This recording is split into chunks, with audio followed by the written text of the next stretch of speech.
Welcome to The Bridge, a podcast for dental professionals featuring the insights and expertise of fellow dental professionals. Let's welcome our host, Stephen Kuza.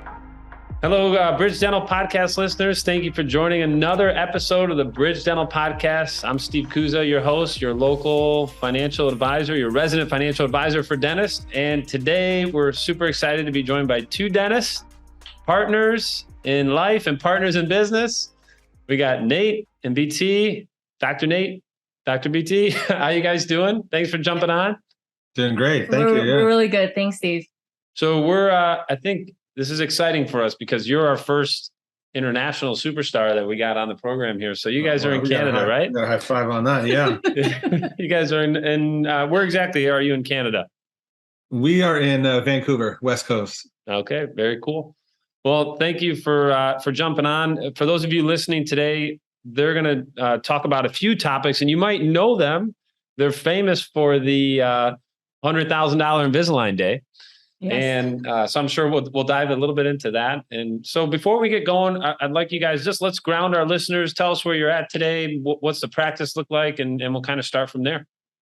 Sure. Yeah. Well, I mean, thanks. A great question. I think it's a fantastic place to start because our history goes back together 15 years, Wow. Excuse me, where we were dental school classmates actually.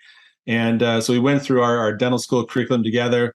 We really didn't even talk to each other that much in the first few years, but we struck up a friendship in, I think, our fourth year of dental school. And we started talking. We said, we should go out and buy practices together. And so we graduated in 2011, and we actually promptly went and within 2 years or so of graduating, we acquired 5 practices.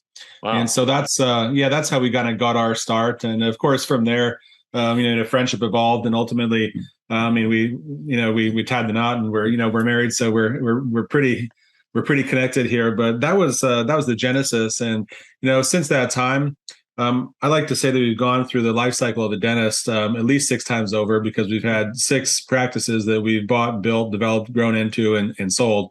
And so we've kind of done the whole thing, not once, but actually half a dozen times, which kind of, I think it gives an ability to talk about things from a little bit different perspective. And that's what we like doing. We like talking about dentistry and the business that we all have inside of our dental practices, and learning from others and sharing a lot of things that we've learned with others. And that's where we kind of find our joy these days. Absolutely. And I'm BT. I like how he glazes over the successes, right? I mean, there was a period, like what he said, within 2 years, we opened 5 practices, acquired them. The other doctor left, right? So we're on our own. So all of our practices are technically associate driven.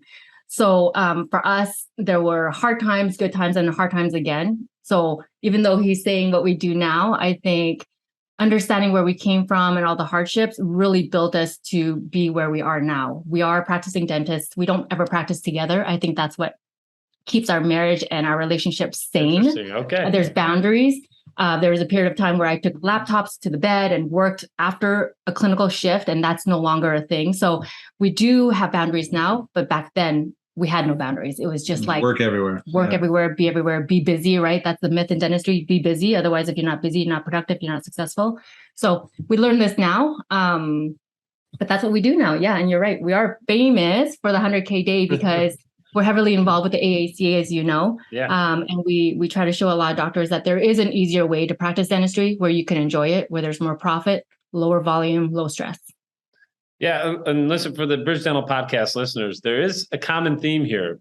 Yes, I help sponsor with the AACA. No, I do not purposely search out AACA members. You guys are just, every time I call and reach out to a dentist, you guys just seem to be engaged with the AACA. Which we can touch on later, but I think that's really cool. So, all right, well, so help me understand this. So today, you talk about this genesis, but where is it at today? So I noticed, like BT, you have it looks like a coaching program. Maybe both of you do. So help me understand kind of what is the working dynamic today that you guys, what are you guys most passionate about today that you're focused on? Well, we remain really passionate about dentistry for sure, and we are practicing dentists. Though that has changed over time.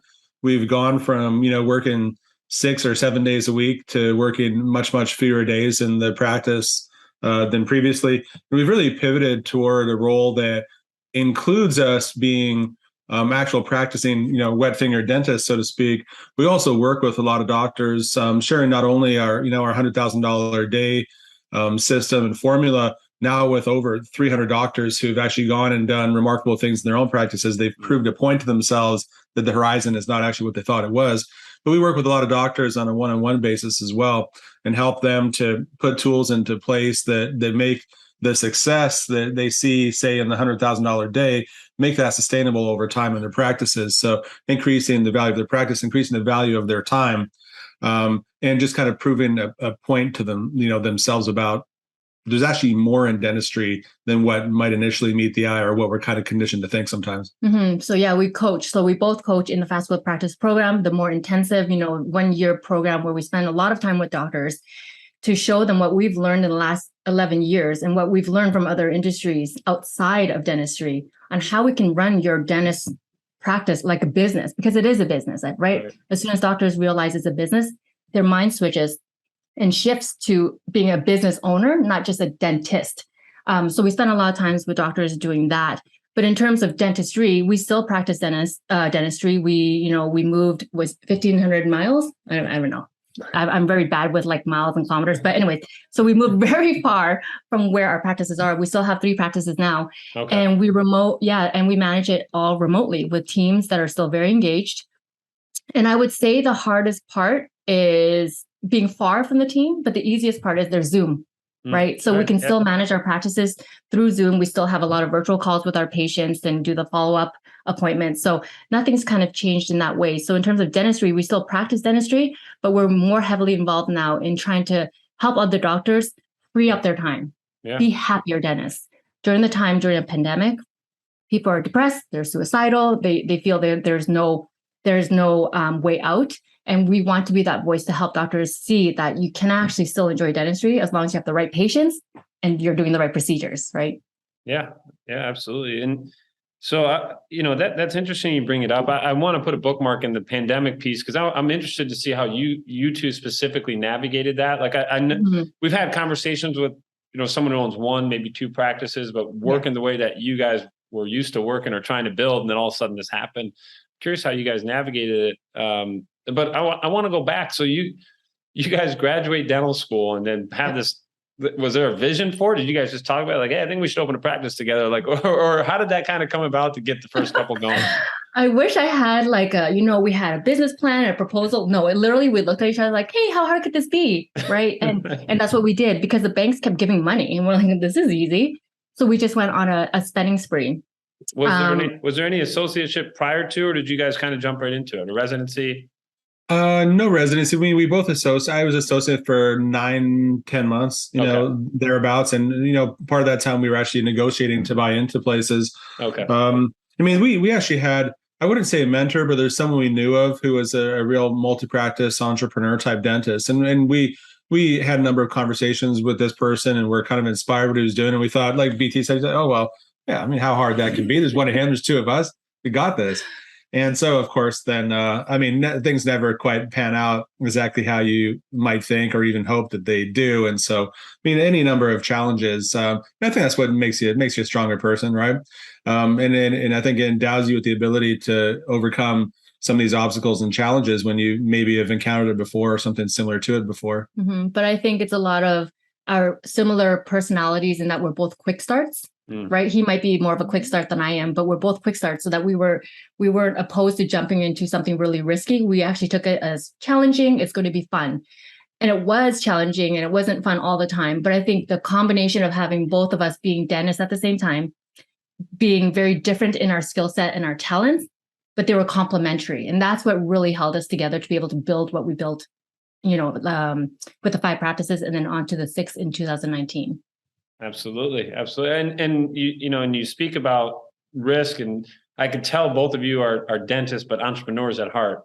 And just by the way you talk about risk, because there's risk like, hey, I'm going to work for this practice and be an associate. That is a risk, right? The practice can shut down. They can sell it to someone that you don't get along with. So there's risk in that. And then there's a risk that, hey, I'm going to take the risk on myself we're going to go open this practice and we're going to do big things. That's entrepreneurial risk. So I could sense it in how you guys have grown. But So let's help me understand that. So you guys get in that first practice, and what were some of the bigger key learning moments? Like, how did you guys start to become more, or I should say, just a better business owner? Who maybe took some of those challenges on? Did you guys work together at first, and then you guys started separating out when you got multiple practices? What did that look like?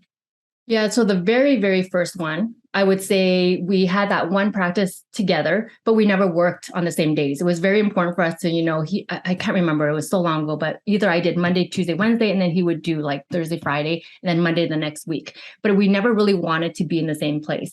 And for me, my turning point of like the holy, what the heck was, and I tell this story all the time, it was when 5 staff members from 5 practices left on the same day. Oh my goodness. And we laugh about it now, but back then it wasn't a joke, right? And I think that was a pivoting turning point. Yeah, it was scary. And then that was when we had to look at ourselves and say, what kind of leaders are we? So I think that was one of the points where we had to pivot and modify what we do. And the one thing that we can modify first and foremost was us. How do we lead? What are the business systems that need to be in place so that if we were to remove ourselves, that this, the ship doesn't sink, right? Yeah. I mean, and by the way, these weren't just like any employees. These were actually, we had an office manager in each practice. And I think it's a little bit more in coincidence that 5 of them managed to quit on the same day, but they did. They actually pushed their keys under the door. They all disappeared.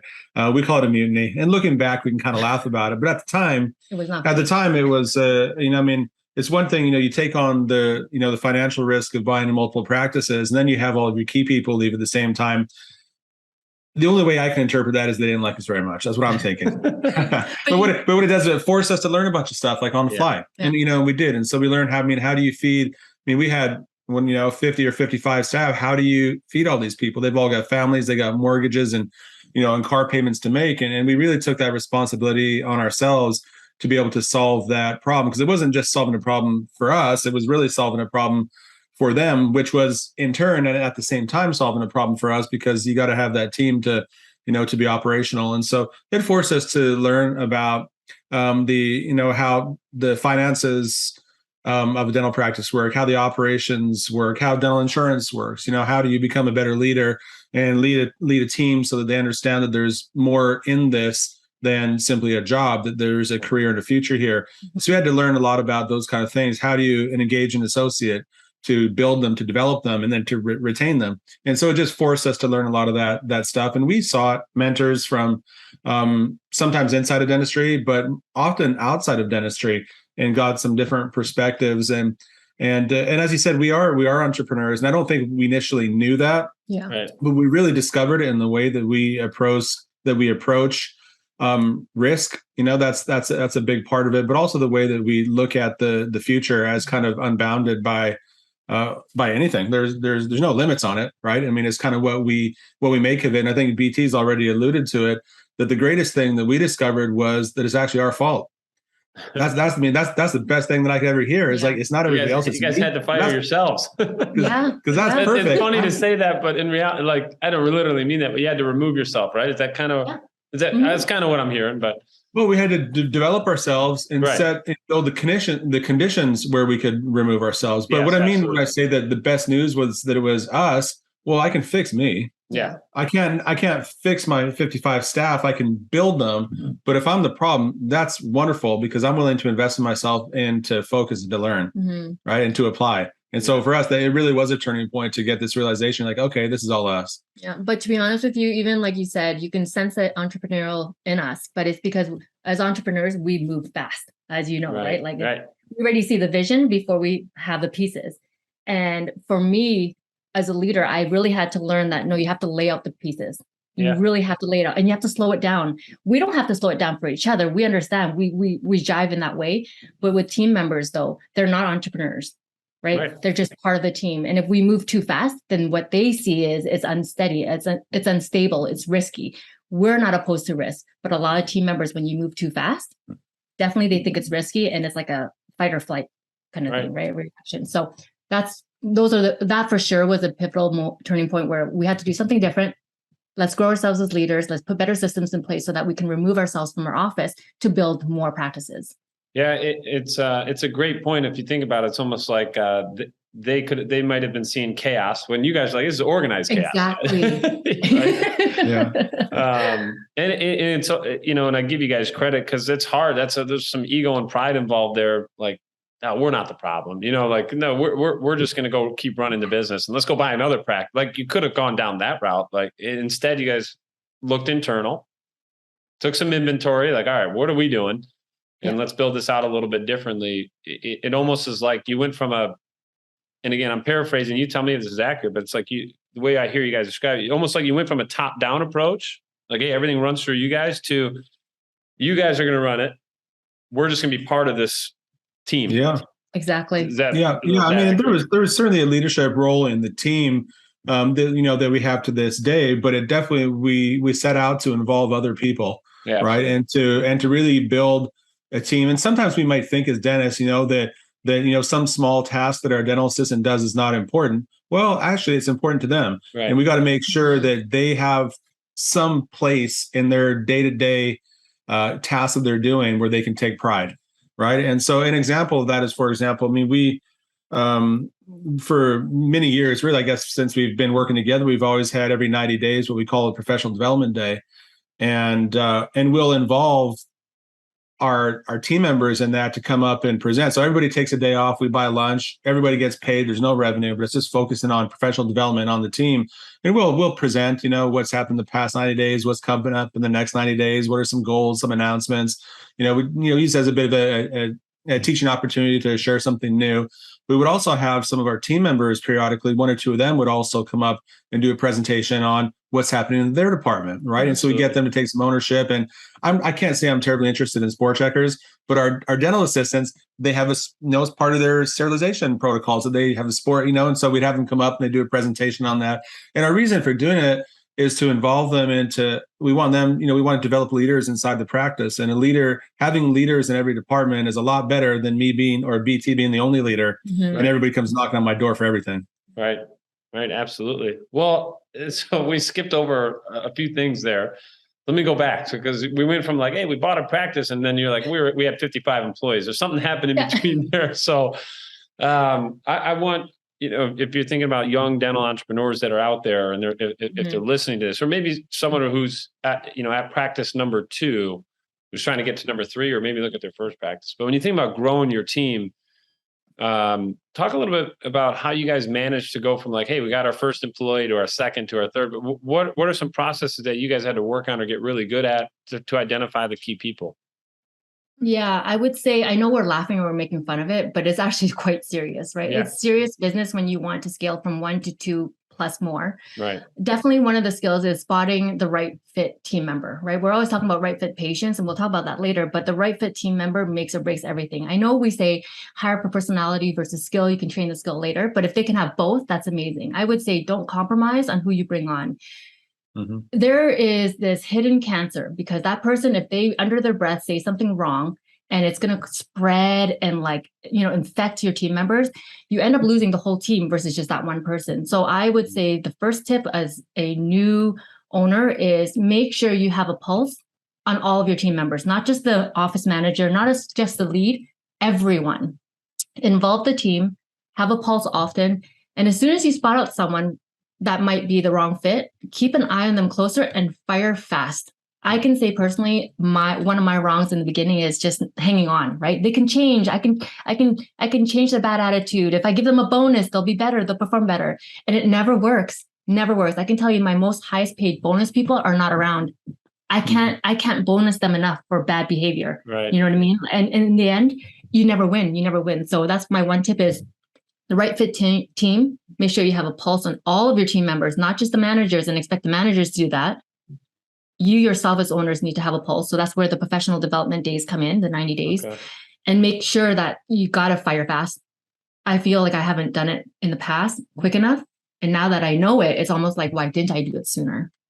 Is there, not that we need, I don't want to talk, like have podcasts about how you let people go, but there's that emotional tie-in. Were you just able to, how did you separate that? At one point, did you say, all right, well, I'll just set an expectation? Like what did you guys do differently to be able to maybe help you emotionally with, because it's hard. Yeah. Was something that changed there, or is it just maybe you just were able to delineate it finally emotionally? Well, You know what? The more people you fire, the easier it gets. Okay. I was just going to say it's easy now. And here we are laughing, but we're not really making light of it because it is a challenging thing, and we genuinely want to grow people.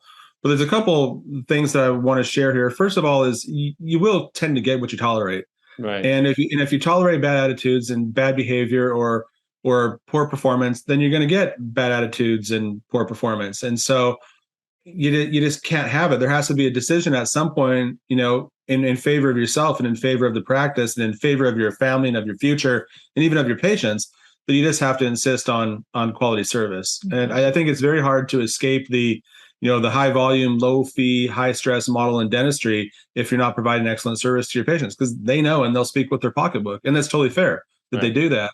And so you have to draw a line somewhere and then stick to it. And I think that's part of integrity as a business owner. You got to make your choices. You have to have your standard. And if you dip below it, then you'll feel it.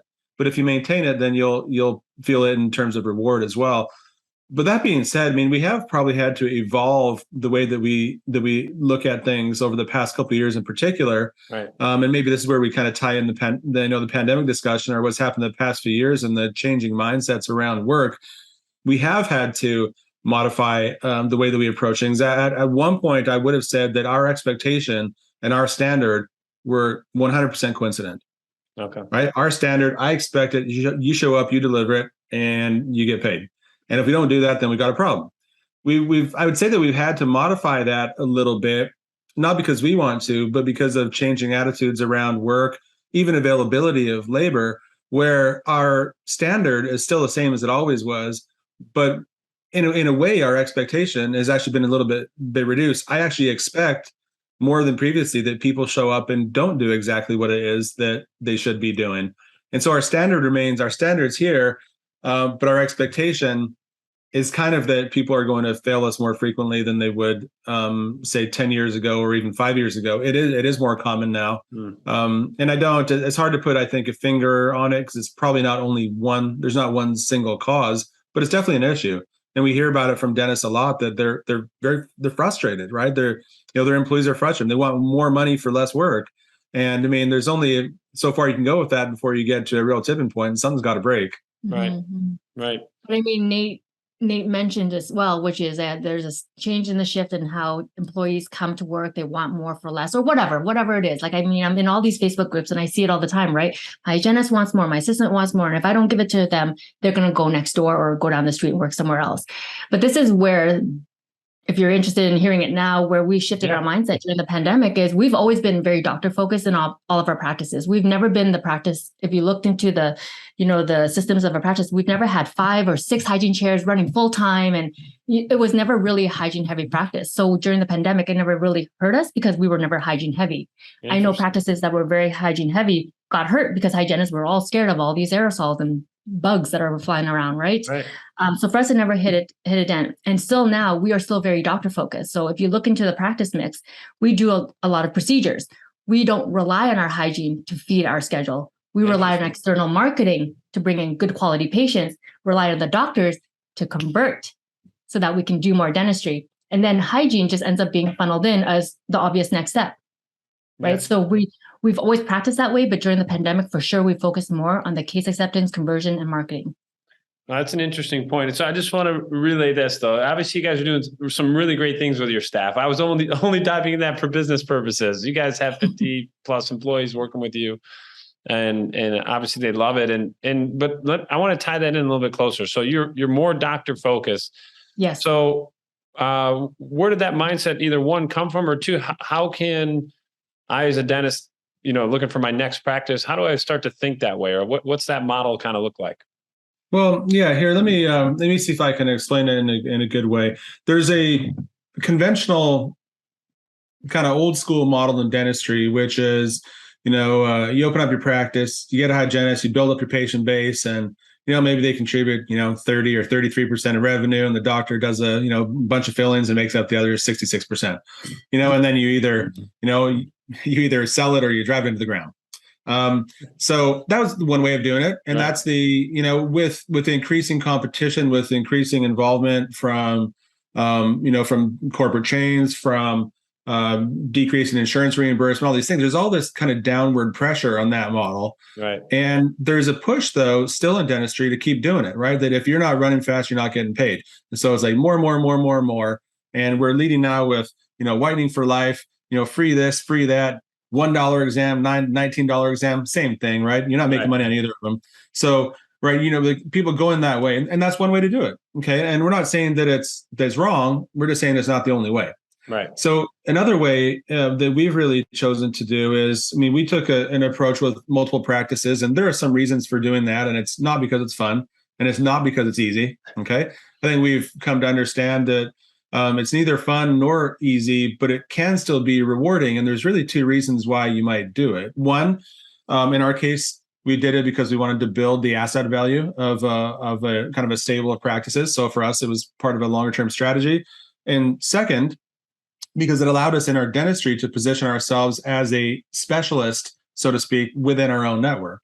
And so we could take, say, for example, the Invisalign cases or the cosmetic dentistry or implant cases, we could develop our skills in those niche areas, right, and pull those off of the top while continuing to allow our associates to make the income they wanted to develop and do all the general dentistry that they can handle, because we weren't taking any of it from them. And so those are the reasons why we would get in, at this point, even consider multi-practice. There's really only two, which I've outlined. So I don't know if that's really answering your question. I hope it's getting to kind of the crux of it. That's why we would have done it, and that's where we see the value in doing it. But it's not simply for the sake of doing it. Positioning, and that really, I think, ties into that. Can you remove yourself from the equation? Because if you're in this kind of, what I'd say, this outmoded vision of dentistry as, you got to be there to get paid, you got to run fast to get paid, you got to have a big hygiene program to have value in your practice. If you're stuck in that, you're actually stuck in it. You're chained to the practice. Yeah. And I think the way to unchain is to, there's probably more than one way, but the way that we've chosen is through through being able to feel comfort in giving our associates the general dentistry while building out the skill set needed to be able to do the things that they can't do or don't want to do or are not quite yet prepared to do. And in that way, we've kind of been able to keep everybody fed. And those are probably areas that you're passionate about too, is fine tuning that skill set in Invisalign or in the implants, that wherever it is, that more complex dentistry. Those are skill set as a dentist kind of grows. That's where you want to kind of continue to grow or work. Mm-hmm. And so that's the fun part. You guys get to do that more often than doing the traditional GP stuff, I guess. I think it's very hard to do both, Steve. How do you do both? Yeah. If you're running a full schedule, I explain it this way. If you're running a full schedule, seeing people in hygiene, let's say that transaction size, or even if you're doing some fill-ins, stuff, your transaction size is probably measured in the single digit hundreds of dollars, right? Okay. If your schedule is full doing $200 or $300 or $500 procedures, how do you make time for $10,000 or $20,000 or $30,000 conversations? You can't, or it's very limited, or you're not good at it. Right. Yeah. Exactly. Right. And then you end up thinking, well, my patients don't want that fancy stuff. And I don't buy that. I think that they do, or some of them do anyways, and some of them don't. And that's fair, right? Some do and some don't. But there is a different conversation, right? Right. That leads us into the right fit patient, which I wanted to come back to. So BT, you had the right fit patient. Tell us what that means. What does that mean to you guys? Or explain it to us. Yeah, I just feel like everybody needs to be working with the right fit patient. The right fit patient for me may not be a right fit patient for you, our viewers, right? But whatever it is, make sure you understand what it is. And I feel like we got inspired probably 9 or 10 years ago when we were at a business conference. And what did Dan say? Something like, have you reached the threshold? What's that saying? He said, have you reached your quota of people you shouldn't be dealing with anymore? Oh, wow. That's a powerful statement, by the way. You're like, I know. So Nate always says, actually, I know what it means, but Nate always paraphrases it better. But anyways, as soon as I heard that, I was like, mind blown. You're right. I've reached my limit to be speaking to people I don't want to speak to. And it doesn't necessarily mean money at all in our practice. It just means patient. Yeah. It is about, did the patient show up? Are they respectful to me and my team? Are they happy? Are they agreeable? And are they cooperative? That's all I really want. So I feel like as soon as we heard that, we came home, we went to the board. This is our ideal patient. This is our right fit patient. And this is who we're going to market and target towards. And we made sure our team also can spot them out with little systems we have, little things like what they say on the phone before they book the patient, getting credit cards on file, little micro commitments is what we call it. just to see, are you a right fit patient? And if you're not, that's fine. We just don't ever have to meet each other. I don't care if my schedule has holes in it, as long as it's with people that are, respectful of my time, are grateful to be there, and are happy people, really. So for us, the right fit patient is an exercise I feel all dentists need to go through, because if you don't know what that is and your right fit patient is just any butt in chair, that is such a hard way to practice, because we've done it. We've done it, and we never felt it was not gratifying. I never left home satisfied. And it's the type of dentistry that I felt never was satisfying to me to even perform and to give as a service. So for us, the right fit patient is, in our definition anyways, happy, cooperative. Do they show up? Are they respectful? Whether they spend a lot or a little, it doesn't even matter. Just, are they happy people? Right. For us, very, very key, because the tone and the vibe that they bring in really can bleed into our personal lives at home too. And we know this. We see red flag patients all the time, but there's no way to just not let them in. We have a way to not let them in, but I feel like doctors need to have a little bit more strict controls in the front. To find that right fit patient.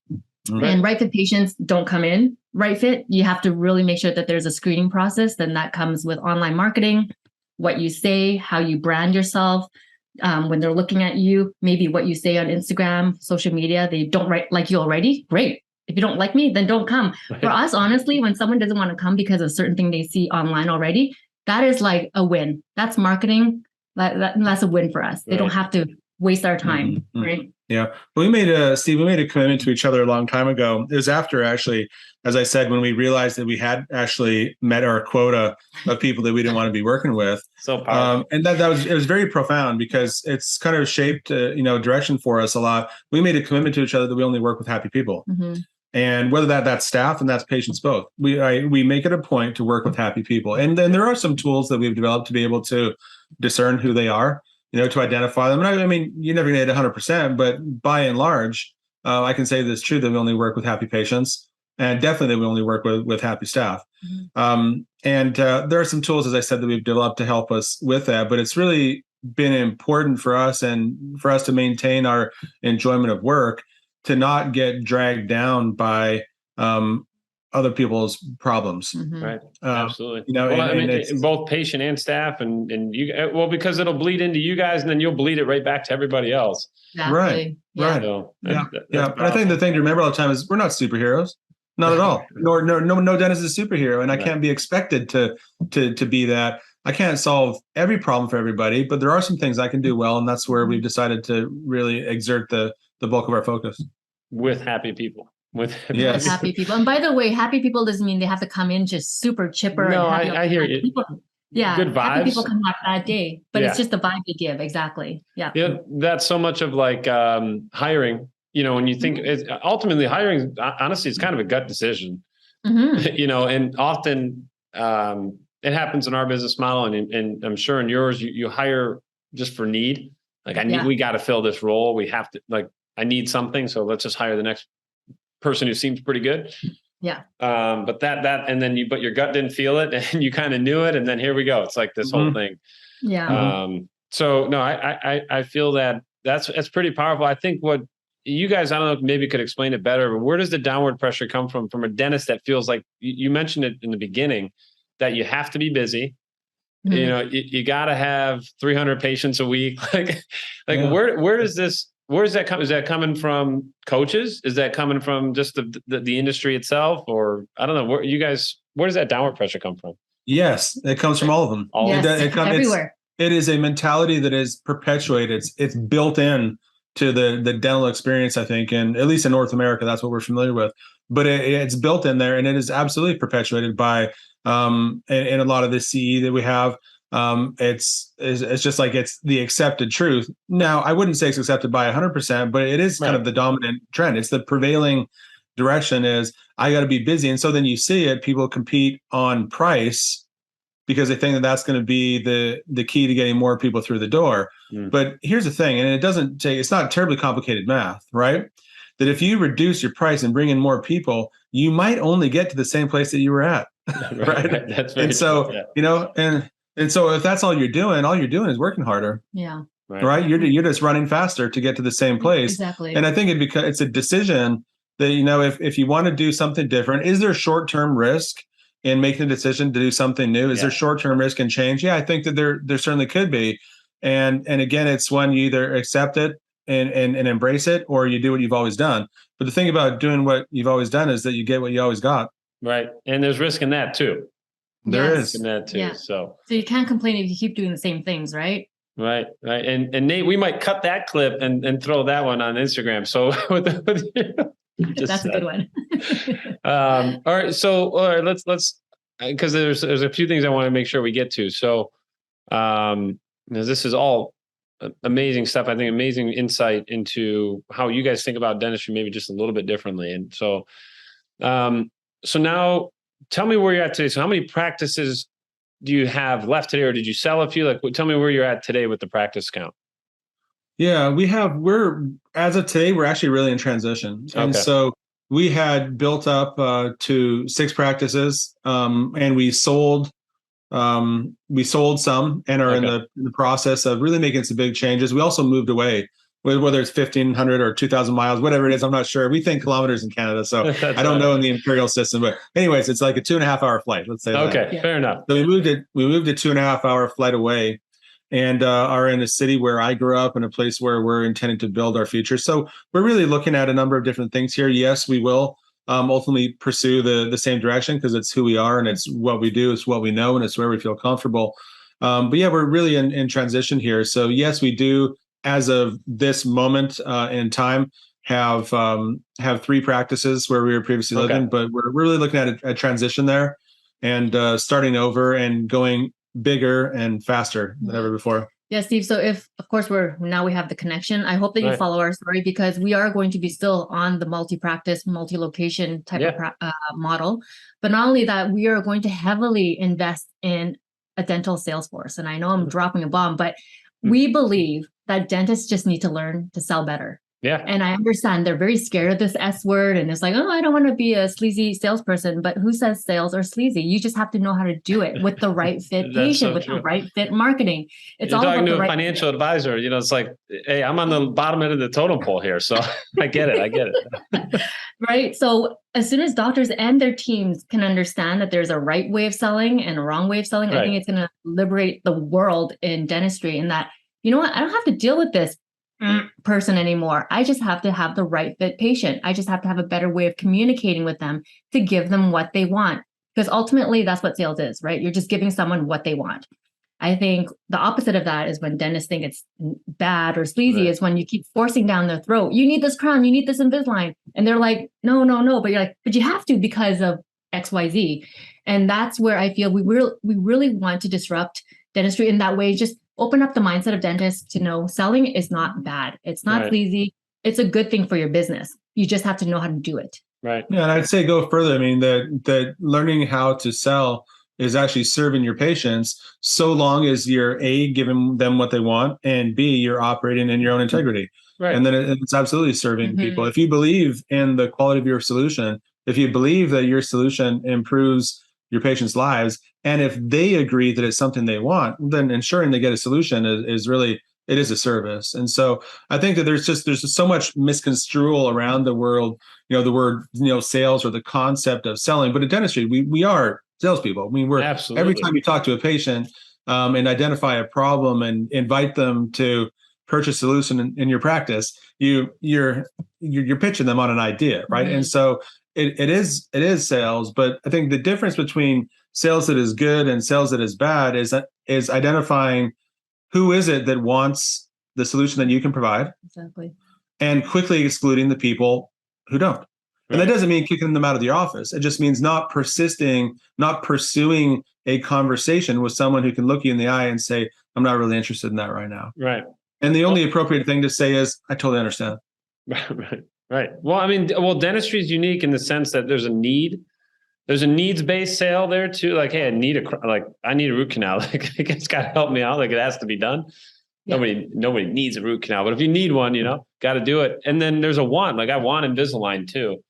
I need and want it. It's a unique thing. And I think that's really powerful. If you guys can bring that, almost ease it for dentistry, right? You can help dentists kind of ease through that. You guys, the way I see it, I'm looking at, you as a team, a powerful couple team. I love it. You guys are bringing or bridging the gap, I should say, no pun from the, Bridge Dental podcast, but you guys are bridging the gap.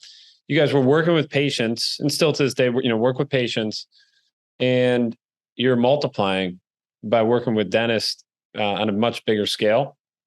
And you're not only helping dentists, you're just helping the entire dental community, the patient also, but just on a multiplier effect versus just you working with one patient, if that makes sense. So I love that approach. I don't know if that's part of the vision of what you guys are working towards, but it seems that's what you guys are really doing. Yeah, no, I agree with you. Let me kind of run this across your desk and see if it makes sense.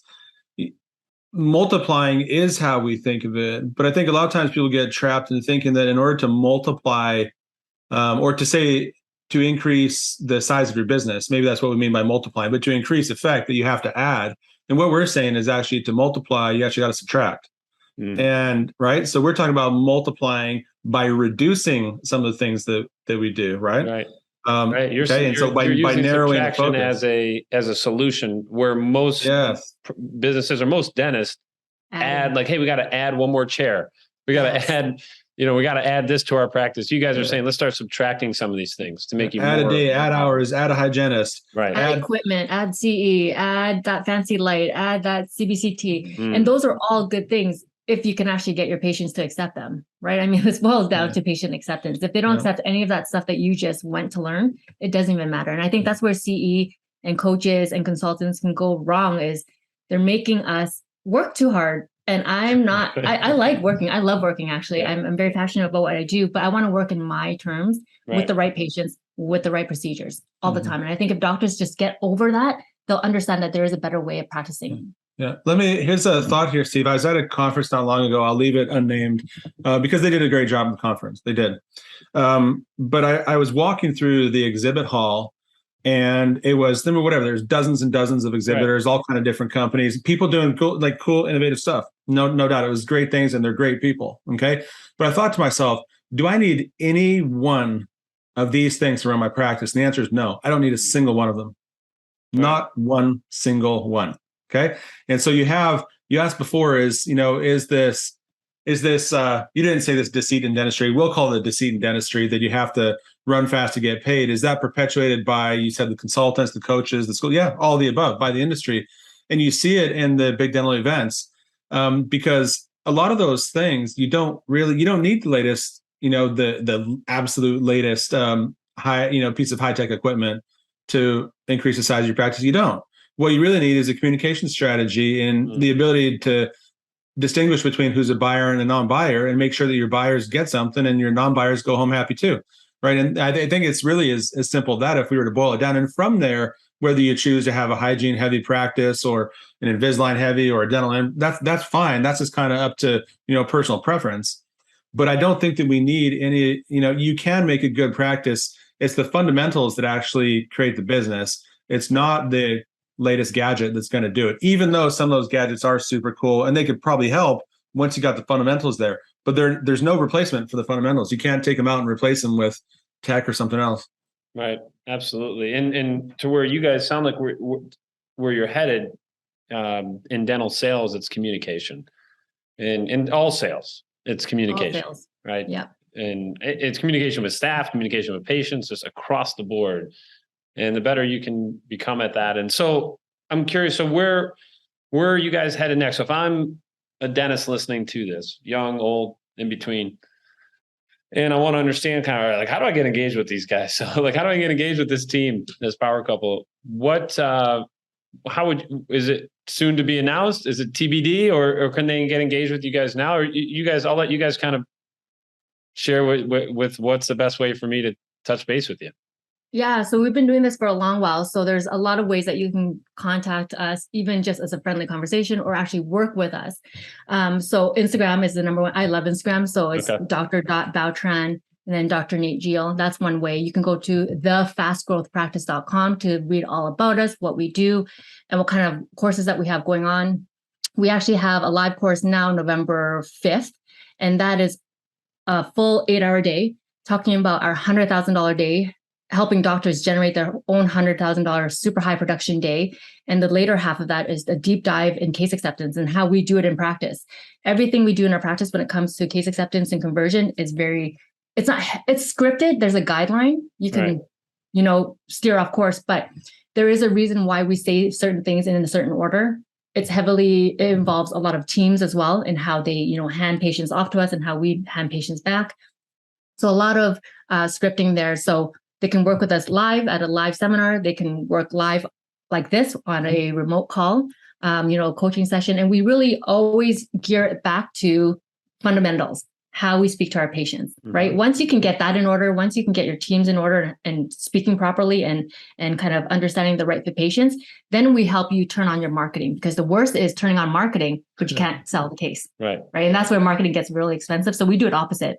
We work on you and your team first, get that conversion and the communication very, very good. Then we help them with their marketing and bring them in that way. So that's another way that they can connect with us and work with us. And email. Do you want us to say the email on here? Yeah, you can. And I'll put it in the show notes too, but you can absolutely. You're good. Yeah. Yeah. Well, also, we do have a course coming up on November 5th, which is going to be in Dallas. Yeah. And so that is, BT's alluded to here, but that's a full day of learning with us. And as medium-sized group, it'll be includes 8 hours of CE credit, because everybody's got to get that. Right. But what we're really doing is a deep dive, right? And so it's a hands-on course, but because we'll talk about marketing, how to structure a proper offer, how to make something that's compelling, how to create a content calendar so that you're not always trying to think what it is that you have to do. But perhaps most importantly of all, we're going to talk about what do you do when you generate interest in your offer and have people come to your door. What is the difference between a 5-minute conversation in the dental hygiene room and a 15 or 20 or 30-minute conversation with someone who's contemplating whether they want to sell their boat and invest in their mouth instead? Right. And it's a different conversation. And so we're going to go in, pretty deep detail around all of those things. So that's coming up in November. We have other courses that are kind of scattered through the year. One coming up with a friend of ours, Dr. Travis Campbell, who's an insurance expert. On a whole other level when it comes to understanding dental insurance. We're doing a course with him, April 2023 in Southern California, and other things kind of throughout the year. So the two big ones, next big one, November 5th in Dallas. Love to see people there, but otherwise there's a bunch of ways to get in touch with us. I just want to say though, a lot of doctors, when they take that course, that live course, the 100K course or 100K Academy course, they think that that's only one day. They're like, okay, I did my 100K day, nothing else. But I feel like a lot of doctors actually feel inspired. If you can do it one day, why are you not doing this every day? Right. Why are we not converting every day? Why are we not marketing, gearing towards these right fit patients every single day? So it's called a super high production day. But you can have super high production days almost every single day, as long as those principles are consistently and it's committed to, and there's focus to trying to close more cases. Well, I think it's, first of all, thank you for sharing that. And we'll definitely, if you're listening, we'll get with you guys. We'll get some links. We'll pump it into the show notes. And there's absolutely, and by the way, is that North America, like across the border too, they can sign up, right? So it doesn't matter. Yeah, anywhere. Yeah, okay, cool. Just I want to get our U.S. friends involved. I'm kind of half joking, but no, that's cool. We'll pump those in the show notes. But you guys, it's a great opportunity for dentists to get engaged. I think what you guys have shared today, it's okay to be scared to subtract. That's normal. And what I think you guys are providing is kind of a roadmap of like, all right, if you can step this way, and we'll show you kind of a little roadmap here. You can start to take steps in subtracting so that you don't have to feel. I think people are scared not to feel busy, right? And it's okay. It is okay, but that's hard for when you're constantly running. To your point earlier, Nate, it's hard to get out of that loop. Yeah. Yeah. I just want to say one thing is, there's a difference between being busy and hyper busy, right? You want to be busy in a good way. But then there's also this concept of like, oh, I'm not busy. Was that intentional or unintentional? If you're not busy because you have no idea why, you're plateauing your practice, you're tanking it, whatever. But if there's a system and a roadmap like what Nate and I teach, where we can show you how to be unbusy intentionally, right? Now that's where the sweet spot is, right? The happiness in dentistry, the profitability, the happiness in your team. So if you can be unbusy intentionally and it's crafted and created in that way, it's a good place to be. Absolutely. Absolutely. Nate, any final words from you guys? This has been awesome, by the way. Thank you so much. But Nate, any last words as well? You know what, and I'll just kind of put another twist on what BT said. We're really talking about increasing your average, the average transaction size, right? Okay. Through better, more meaningful relationships, through a better communication strategy that helps us to uncover what it is that our patients really want and make sure we give it to them. And that's really I think that's the antidote to high volume, low fee, high stress dentistry. Is we really got to know who people are. It's this Right. potent combo of empathy and confidence, meaning we understand where our patients are coming from and what's important to them, and we can confidently tell them that we've got the solution. And when you can do that in the context of a more meaningful conversation, not something that's rushed, where we're taking the time to really know people, understand them, then we can build a practice that is stepping away from the what we call, again, this high volume, high stress, low reimbursement model that is so prevalent. I mean, sure, there's always going to be people who do it. We're just saying it doesn't have to be the only way. But the shift that has to happen is one that's focused on communication, as you said, Steve. Yeah, if you're a dentist and you're burned out and you're listening to this, if you're not inspired right now, like, all right, I got to get involved in this class, because I see it on that end, by the way. I see the burnout. I'm sure you guys do too. I see it from outside looking in. They're just burned out. They're burned out. Yeah. So they just add associates just to help with the burnout, but they keep running the same practice, right? This was really powerful today. Thank you guys both so much for taking some time to share with the dental community about how you guys can help. So Bridge Dental Podcast listeners, I hope you enjoyed this episode. Nate, BT, thank you again so much. And that's a wrap. You guys gave us the best. I love it. So thank you, Steve. Of course. And Bridge Dental Podcast listeners, Steve Kuza signing off. We'll talk to you soon.